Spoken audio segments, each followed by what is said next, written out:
Welcome back, my fellow Hollow Knight enjoyers and Silksong waiters.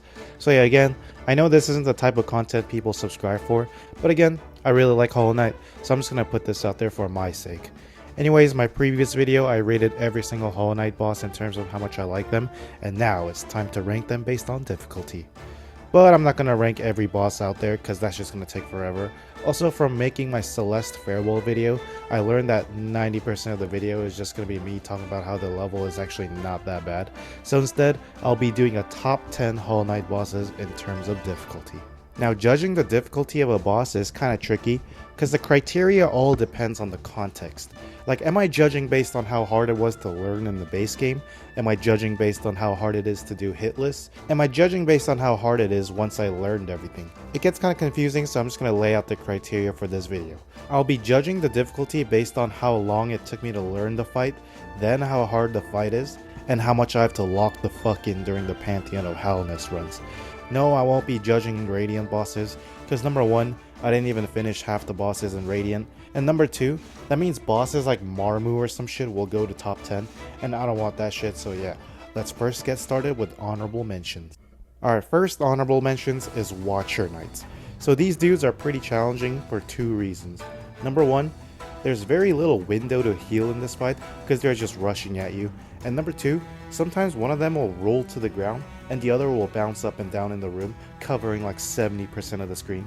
At first, many beginners will start losing their shit and running away to heal, but that's a no-no. The real strat to this fight is to stay as close to the knights as possible and dodge their attacks based on reaction, and during their cooldown, get your strikes in. Basically just whiff punishing the bosses. If you have quick slash on, you'll get more hits in, so I will recommend that. Next honorable mention is the Failed Champion.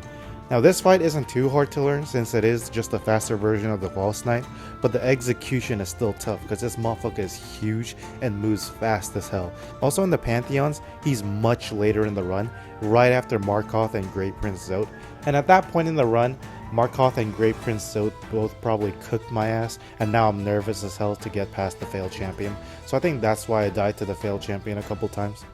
Okay, last honorable mention might be a surprise, but I'm gonna go ahead and put Umu here.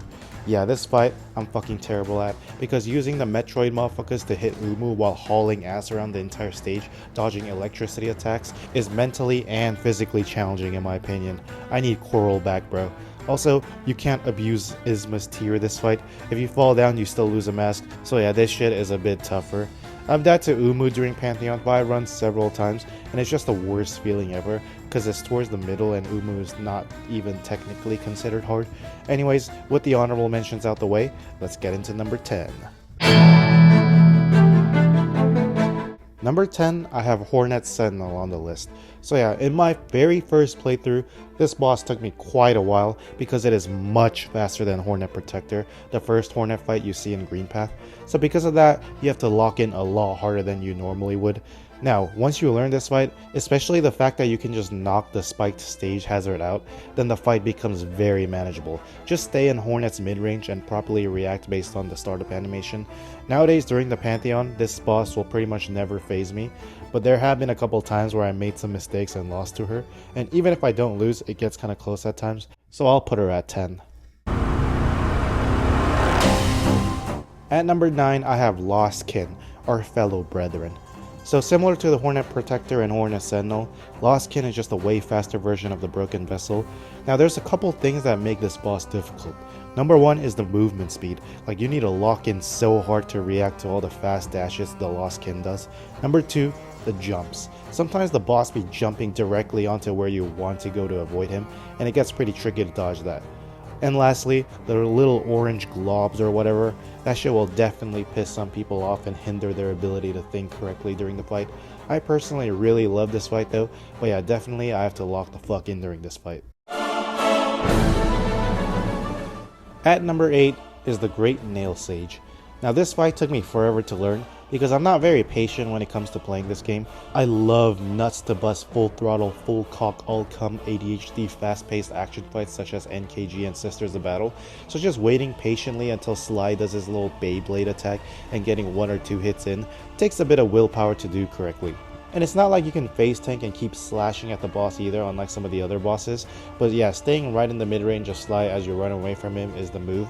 And whenever he does a spinning attack, you can just climb high to the ceiling and avoid the attack. Now his last phase requires even more patience, because now he's going apeshit. You gotta run away from him so hard, but also just stay close enough to get a hit in once the animation ends for like half a second. Using Mark of Pride is great here, but yeah, this shit took me quite some time to get down. During the Pantheon, you gotta focus hella for this fight, because there is no bench to heal before this fight. Anyways, on to the next one. At number 7 is the White Defender. Now I think this fight is hard, because this dude has so much health it feels like. His shitballs flying everywhere is not as easy to dodge for me, and sometimes I just lose patience and start slashing at him when he is throwing his shitballs, causing me to take like 3 more mask damage for fun.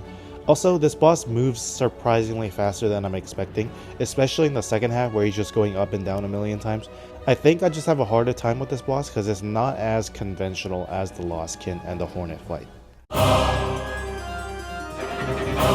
At number 6, we have the Sisters of Battle, one of my favorite fights in the game, and one of the reasons why I want people to start playing Hollow Knight.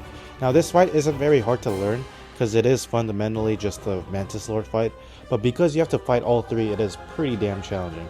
Nowadays I'm personally pretty good at this fight, but I still have to dial in like crazy.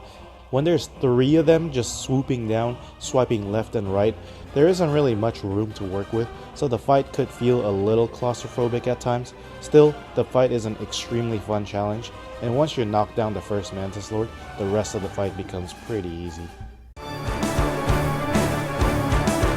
At number 5, we have NKG. And I don't know about y'all, but this fight is not as hard as some people say. Still, it is pretty challenging to learn because this fight is Troop Master Grim on steroids, leaving flame trails everywhere and moving so much faster, also doing double damage. Now when I was first learning this fight, this shit took me forever to get, because you do end up getting nervous during the fight, especially during the Pantheons. I got nervous and died to NKG a couple times during my run, but nowadays I can do this fight on Radiant pretty consistently. But yeah, I still gotta focus insanely hard for it.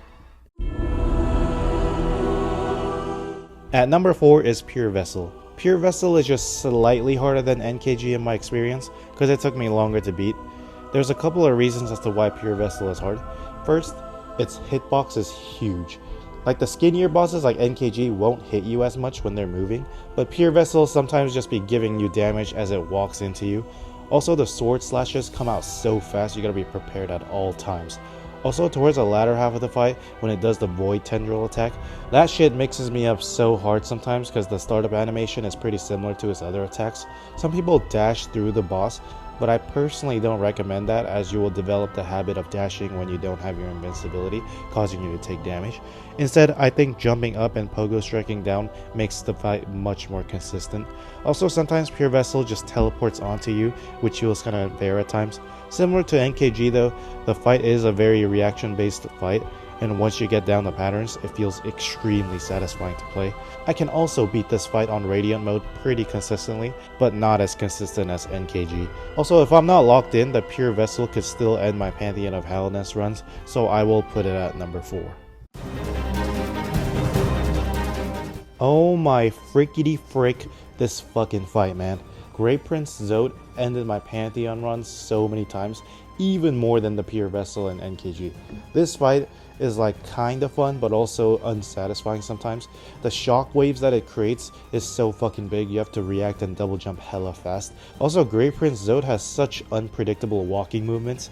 Like, dude will just start prancing around and graze you for fun. Also, sometimes he just jumps and does a shift, causing you to completely lose rhythm of the fight. His nail swinging shit, where he just starts going back and forth as he flails his nails, you basically have to perfectly pogo onto him like 3 or 4 times, and if you miss once, there goes another mass damage. There's basically no room to heal in this fight, because he's just gonna walk all over you or spit out his stupid Zotling minions to touch you. I fucking hate this boss. I'm so inconsistent at it, and unlike NKG and Pure Vessel, it just doesn't feel like a structured, consistent dance fight, and instead feels like a clown fest you have to somehow maneuver through. Bro, literally, fuck this fight, man. I fucking hate Markov so much, it's actually insane. So during the base game, because you have the ground, this fight is not hard at all. but man, the grounds vanishing and Pantheon 5 buffs this fight into oblivion. Now dodging the nails that come flying at you is not hard, but what is hard is getting hits on this fight. You better save all your soul before getting to this fight, because if you don't have spells and you need to rely on your nail swings, it's cooked. The Dream Shield is protecting the fuck out of him, and he just keeps running away, camping and shit. It feels like you're fighting against Steve in Smash Ultimate. When he does the rotating Dream Shield attack, that's when you can get your hits in, but my depth perception is so shit, I literally have no idea where the Dream Shield is gonna go, so I end up getting hit by that shit anyway. Also, sometimes he'll be in a location where it's just kinda hard to hit him without a solid footing, and you'll just fall to your death if you miss the platform as you're trying to hit him. Yeah, this fight feels so fucking unfair. This fight ended my Pantheon runs more times than Absolute Radiance, because I can't even fucking get past this motherfucker to face the Absolute Radiance. Also, the times I do get past this fight, I'm like half health with no soul, and I gotta go through Grey Prince Zote like that, so either way my day just gets ruined. Anyways, let's move to number 1. And to no one's surprise, number 1 is Absolute Radiance. Yeah, this fight is way too fucking hard for me. I mentioned it in my last video, but I really do not like these stage hazard type bosses. I like bosses that dance with me and fight me face to face like NKG, Pure Vessel, and Sisters of Battle. The Radiance is just teleporting around, sending her entire fucking weapon inventory onto my ass. Her light ray attack is so fucking hard to dodge compared to regular Radiance, because you have to react so fast to that shit. Also, the light orbs that chase you around is pretty tough, because you gotta avoid the spikes on the ground while it chases your ass for eternity. Also, sometimes it just straight up spawns on top of you, and that shit's just unfair. Once you get to the platform phase, shit becomes so much harder, because now this fight is basically the Markoth fight, but 10 more things are flying at you.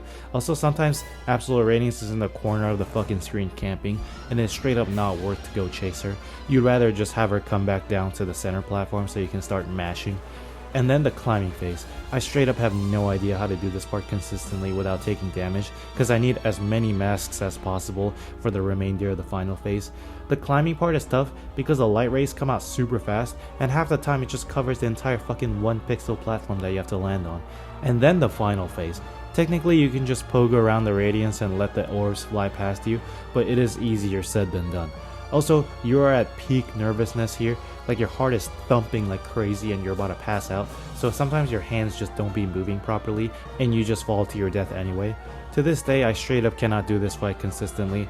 Out of 10 times, maybe I'll beat it 3 times. So yeah, she is undoubtedly going to the number 1 spot. Thank you for watching this video. For those who have watched, let me know what you guys think in the comments below, and make sure to like, comment, share, and subscribe. Thank you. If you're interested in my other character tier list videos, then please check them out. And now, we continue to wait for Silksong. One question I have for y'all is, how much do you think Silksong will be priced at? Put your guesses in the comments below. Mine is $30, which is double the price of the original Hollow Knight, but I think $30 is a pretty fair price. Anyways, have a nice day, y'all.